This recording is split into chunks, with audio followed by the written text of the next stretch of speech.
Hai guys, kembali lagi bersama kami kelompok 15 mata kuliah Sistem Informasi Akuntansi. Di video pembelajaran kali ini kami akan menyajikan materi tentang bagan alir atau flowchart. Baiklah, pada saat ini sebelum kita masuk pada pembahasan materi, saya akan memperkenalkan anggota kelompok kami. Yang pertama ada saya sendiri, Inka Supu, dengan NIM 210611040165. Yang kedua ada Jessica Manuho dengan NIM 210611040169. Dan yang ketiga ada Renita Thomas dengan NIM 210611040198. Nah, kita masuk pada definisi flowchart. Flowchart atau diagram alir merupakan penggambaran secara grafik dari langkah-langkah dan urutan proses dari suatu program. Flowchart ini berperan penting dalam menguraikan proses berjalannya suatu program agar lebih mudah dipahami. Fungsi utama dari flowchart ini adalah memberi gambaran jalannya sebuah program dari satu proses ke proses lainnya, serta menyederhanakan rangkaian prosedur agar memudahkan pemahaman terhadap informasi tersebut, sehingga alur program menjadi mudah dipahami oleh semua orang. Kita masuk pada jenis-jenis flowchart atau jenis-jenis diagram alir. Yang pertama ada flowchart dokumen, yaitu dia menelusuri alur form dari satu bagian ke bagian yang lain, termasuk bagaimana laporan diproses, dicatat, dan disimpan. Berikut ada flowchart program, yaitu menggambarkan secara rinci prosedur dari proses program.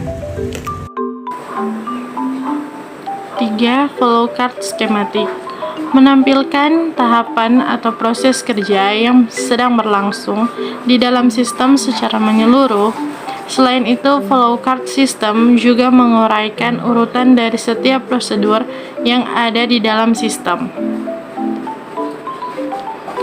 4. Flowchart sistem, cara penggambaran rekayasa industrial dengan cara merinci dan menganalisis langkah-langkah selanjutnya dalam suatu prosedur atau sistem.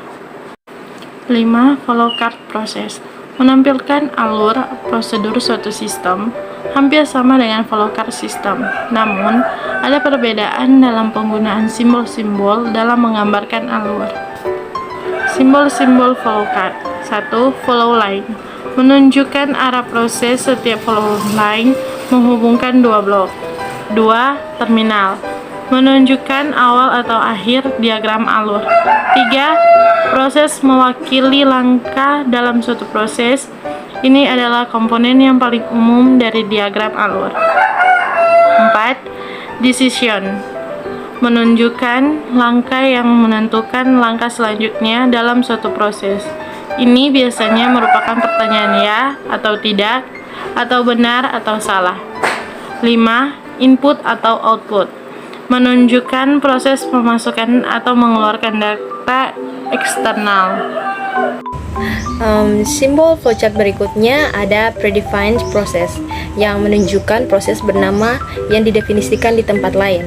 Berikutnya ada on-page connector atau pasangan on-page connector digunakan untuk menggantikan garis panjang pada halaman flowchart. Berikut ada off-page connector. Konektor di luar halaman digunakan saat target berada di halaman yang lain. Berikutnya ada delay, setiap periode penundaan yang merupakan bagian dari proses. Berikutnya ada alternate process, yaitu sebuah alternatif untuk langkah proses normal. Garis aliran ke blok proses alternatif biasanya putus-putus. Berikut ada simbol data, yaitu memasukkan atau keluarkan data. Berikutnya ada dokumen, yaitu menunjukkan sebuah dokumen. Berikut ada multi dokumen, yang artinya beberapa dokumen. Berikut ada preparation, yaitu langkah persiapan. Berikut ada display, tampilan mesin. Berikutnya juga ada manual input, data atau informasi ke dalam sebuah sistem.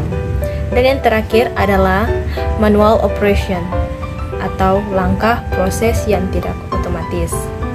Dari semuanya itu ada 4 simbol yang paling umum digunakan, yaitu ada proses, terminal, flow line, dan decision. Nah, itu tadi video pembelajaran dari kami kelompok 15. Semoga video pembelajaran ini dapat bermanfaat bagi kita semua. Dan sampai jumpa di video-video pembelajaran selanjutnya.